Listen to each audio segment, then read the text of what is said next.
Dan bersamamu.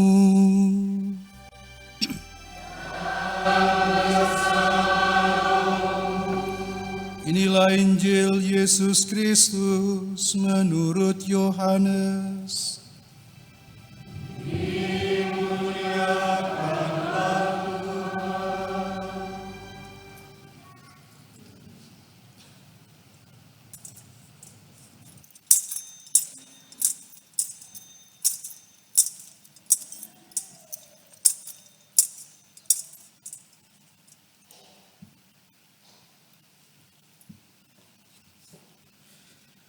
Pada waktu malam di hari pertama pekan itu, berkumpullah murid-murid Yesus di suatu tempat dengan pintu-pintu yang terkunci karena mereka takut kepada pemuka Yahudi. Pada waktu itu datanglah Yesus berdiri di tengah-tengah mereka dan berkata, "Damai bagi kamu." Sesudah berkata demikian, Yesus menunjukkan tangan dan lambungnya kepada mereka. Murid-murid itu bersukacita ketika mereka melihat Tuhan. Lalu kata Yesus sekali lagi, "Damai bagi kamu. Sama seperti Bapa mengutus aku, demikian juga sekarang aku mengutus kamu."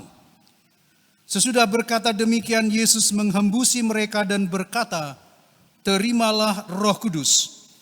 Jika kamu mengampuni dosa orang, dosanya diampuni. Dan jika kamu menyatakan dosa orang tetap ada, dosanya tetap ada." Ketika Yesus datang ke situ, Thomas, seorang dari ke-12 murid yang disebut Didimus, tidak ada bersama-sama mereka. Kata murid-murid yang lain itu kepadanya, "Kami telah melihat Tuhan." Tetapi Thomas berkata kepada mereka, "Sebelum aku melihat bekas paku pada tangannya, dan sebelum aku menaruh jariku ke dalam bekas paku itu, dan menaruh tanganku ke lambungnya, sekali-kali aku tidak akan percaya." 8 hari kemudian murid-murid Yesus berada kembali dalam rumah itu dan Thomas bersama-sama dengan mereka. Sementara pintu-pintu terkunci, Yesus datang. Ia berdiri di tengah-tengah mereka dan berkata, "Damai bagi kamu." Kemudian Yesus berkata kepada Thomas, "Taruhlah jarimu di sini dan lihatlah tanganku. Ulurkanlah tanganmu dan taruhlah ke lambungku. Dan jangan engkau tidak percaya lagi, melainkan percayalah." Thomas menjawab dia, "Ya Tuhanku dan Allahku." Kata Yesus kepadanya, "Karena engkau telah melihat aku, maka engkau percaya. Berbahagialah mereka yang tidak melihat, namun percaya." Memang masih banyak tanda mukjizat lain yang diperbuat Yesus di depan mata murid-muridnya yang tidak tercatat dalam kitab ini.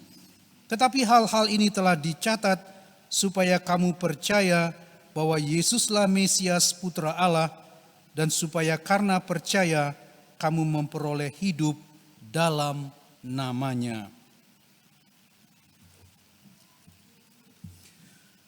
Demikianlah Injil Tuhan.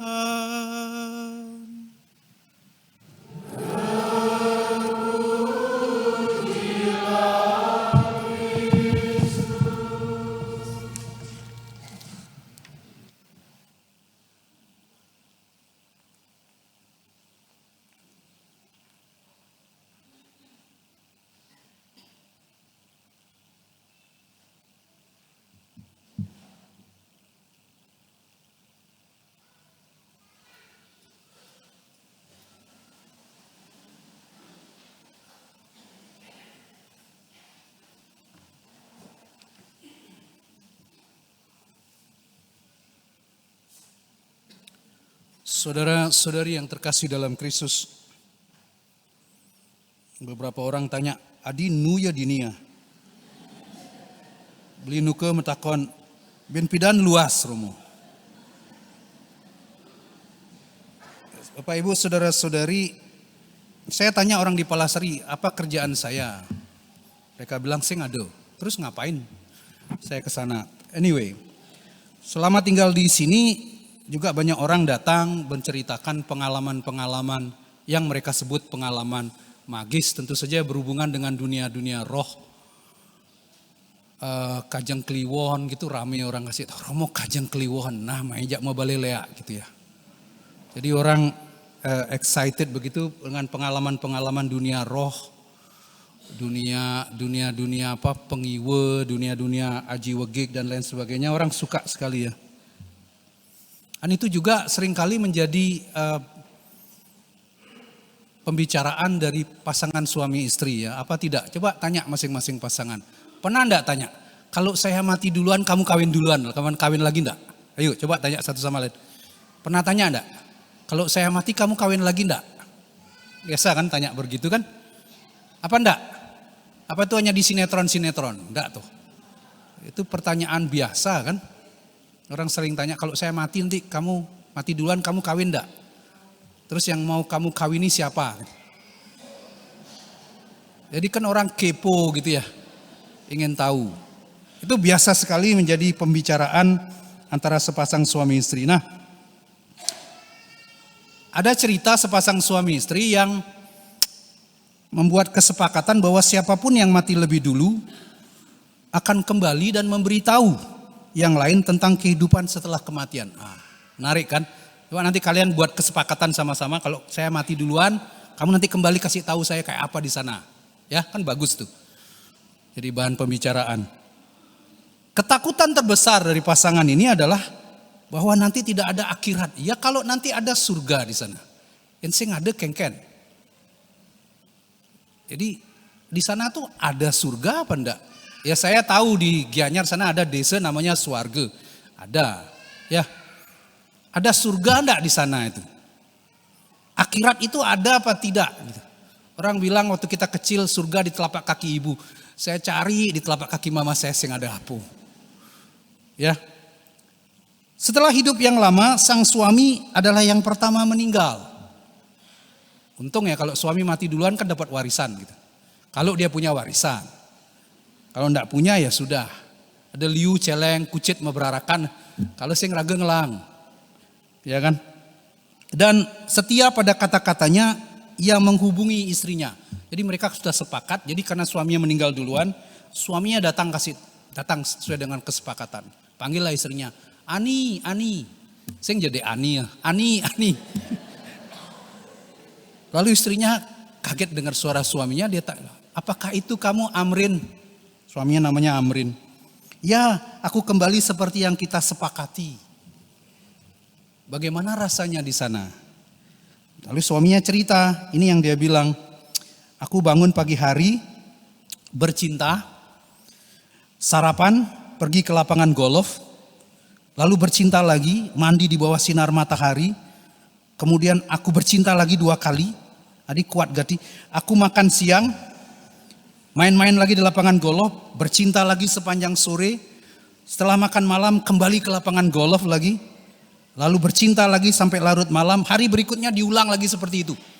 Wih, istrinya langsung bilang, oh Amrin kamu pasti ada di surga. Suaminya bilang, oh bukan Ani, saya sekarang jadi domba di Selandia Baru. Pasti ada nih kedek nih, Banyol lagi. Jadi suaminya sekarang jadi domba dari Selandia Baru karena percaya pada inkarnasi kan. Saya ada nih kedek bene.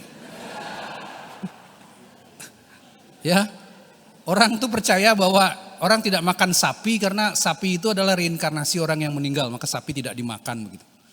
Yang versi yang kita punya di Bali kan sapi tidak dimakan karena itu kendaraan dari dewa kan begitu. Tapi kalau ketanya sama orang India, rata-rata orang India bilang tidak makan sapi, kenapa? Karena itu reinkarnasi dari orang yang meninggal. Menarik kan? Jadi kalau Anda percaya dengan reinkarnasi, nanti kalau mati jadi apa aja nanti kita ya? Menarik untuk kita. Nah Bapak Ibu Saudara-saudari, Paskah adalah pengalaman interaksi atau komunikasi antara sebelum kematian dan sesudah kematian. Yesus datang kemudian berkomunikasi dengan para muridnya. Dialog antara sebelum dan sesudah kematian.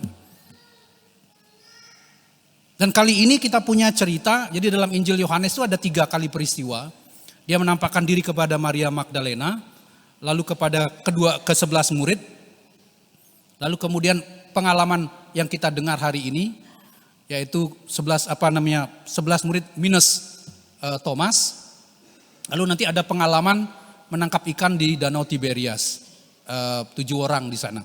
Itu yang ada dalam Injil Yohanes. Yang kita punya, versi yang kita punya pagi ini adalah pengalaman Yesus hadir di tengah-tengah para murid. Menarik ya kalau kita menggunakan kata tengah-tengah itu untuk bahan refleksi kita. Bagus. Yesus muncul di tengah-tengah para muridnya. Lalu dia berkata, "Shalom, damai, peace be upon you." Damai bagimu. Dia katakan begitu. Para muridnya masih takut. Ini apa ini? Tapi Yesus selalu muncul di tengah-tengah mereka. Waktu Yesus disalibkan, Yesus ada di mana? Yesus ada di tengah-tengah. Di mana 2-3 orang berkumpul dalam namaku, aku hadir di tengah-tengah mereka. Kalau Yesus ada di tengah-tengah kita, Bapak Ibu, saudara-saudara. Kalau Yesus hadir di tengah-tengah keluarga kita. Kalau Yesus hadir di tengah-tengah pekerjaan kita. Dia pasti akan memberkati kita. Karena Alkitab mengatakan, di mana 2-3 orang berkumpul dalam namaku, aku ada di tengah-tengah mereka. Di keluarga-keluarga Kristiani bobrok, tidak karu-karuan, karena Yesus tidak hadir di tengah-tengah kita. Maka pengalaman sesudah kebangkitan adalah pengalaman Yesus yang hadir. Mereka melihat Yesus tapi mereka tidak mengenali Yesus. Karena itu beda. Lihat tapi saya tidak mengenali. Mata kan gede-gede sing tepuk gitu dah. Ya, mata kan klik-klik. Apa-apa sing tepuk. Sama dengar tapi tidak dengar begitu. Dipanggil dengar ya dengar tapi tidak jawab. Kalau punya anak seperti itu kan gedak zen bahasa. Entawang cara kene pidan entung kan ketukan. Dipanggil tidak pernah jawab ya. Ini kan sama pengalaman para pastor gitu ya. Saya dapat sharing dari beberapa pastor, tidak tahu Romo Roni apa di sharing. Umat-umat cerita begitu pengalaman pekan suci, apa pengalaman yang paling menarik. Saya misa dapat di luar karena datangnya mepet, tidak dapat tempat di dalam di luar. Lalu bagaimana pengalaman duduk di luar? Liu saja nak mainan HP. Ngapain terus ke gereja gitu ya? Selama ibadat itu dia mainan HP. Anak-anak kecil-kecil mainan HP. Di seminari itu. Ada yang cerita ke saya, duduk di luar lihat anak-anak mainan HP. Ini yang saya bilang autis itu. Saya kenal satu ibu di Bandung. Ibu ini punya anak autis. Lalu dia bikin paguyuban orang tua dengan anak-anak autis gitu. Anaknya sekarang sudah umur berapa ya? Hampir 20. Tapi saya ingat keluh kesah ibu ini, punya anak autis itu setengah mati. Apa keluh kesah yang terbesar yang dia rasakan? Dia bilang, saya ingin berkomunikasi dengan anak saya, tapi tidak bisa. Dia ada di depan saya, tapi pikirannya tidak tahu ada di mana. Sebagai seorang ibu yang melahirkan dia, saya ingin tahu dia maunya apa, pikirannya ada di mana. Tapi tidak. Autisme itu adalah ketidakmampuan berkomunikasi. Nah itu seringkali umat Katolik itu seperti itu, autis. Pastornya khotbah, dia mainan sendiri. Pikirannya nerawang kemana-mana begitu. Nanti komuni nomor 1 pakai mulut lagi. Panjang misa dia nggak tahu di mana, autis. Yesus hadir di tengah-tengah kita. Pengalaman kebangkitan adalah pengalaman Yesus yang hadir walaupun tidak dikenali, orang lihat tidak dikenali, ada sesuatu yang beda dengan tubuh Yesus. Di makamnya kosong, badan yang sama, tetapi tidak dikenali oleh para murid. Seolah-olah ada sesuatu yang menghalangi mata mereka untuk melihat. Tubuh itu bisa makan, bisa. Apakah ada ikan? Kasih saya makan ikan. Hantu kan tidak bisa makan dan minum, Yesus bilang. Tubuh yang sama, tapi dia bisa menembus ruang dan waktu. Pintu-pintu terkunci karena mereka takut akan orang Yahudi. Tiba-tiba Yesus muncul di tengah-tengah mereka. Tubuhnya bisa nembus ruang dan waktu. Saya mau cari guru yang bisa ngajarin begini. Kalau saya ada di Inggris, saya bisa menghilang, bisa ada di Singaraja ketemu mama saya. Bah, kan gak enak. Enak punya tubuh seperti itu ya, bisa menghilang gitu. Tiba-tiba muncul di sana gitu. Jadi pengalaman kebangkitan tuh unik sekali. Maka itu kitab suci mengatakan kebangkitan badan, bukan kebangkitan roh. Rohnya melayang-layang, dedari gitu ya. Dedari metuun, lalu semua kerasukan, ngigel-ngigel. Enggak, konsep kita tentang kebangkitan itu bukan begitu. Kebangkitan badan. Mungkin sekarang orang Padang Tawang semua, Padang Tawang Babakan dikremasi semua. Ya ben maniin kebangkitan kengken kremasi unyangan. Ya mungkin kremasi nanti jadinya jadi debu, enggak tahu saya. Tapi Yesus berjanji, kitab suci mengatakan kebangkitan badan. Aku percaya akan kebangkitan badan. Paskah adalah pengalaman dialog sebelum dan sesudah kematian. Dan kita mengambil bagian dalam peralihan hidup Yesus. Jadi Romo-Roni mengatakan hari ini disebut dengan hari Minggu Kerahiman Ilahi. Kerahiman Ilahi itu Yesus menampakkan diri kepada seorang suster bernama Faustina Helena. Lalu dalam salah satu pesan supaya ditetapkan adanya hari Minggu Kerahiman Ilahi. Kita bisa ngomong tentang kerahiman ilahi lain kali ya, karena itu topik yang sangat menarik untuk kita renungkan. Tapi bahwa dalam luka-lukanya, lihatlah luka-lukaku. Thomas, ini kamu bilang aku akan percaya kalau aku taruh tanganku pada luka-lukanya. Jangan janji-janji sama Tuhan, nanti sungguhan. Ya, orang Bali bilang mesesangi, buat janji-janji. Sungguhan nanti terjadi. Perkataan itu adalah doa begitu. Sungguhan Yesus muncul, ayo taruh sekarang tanganmu.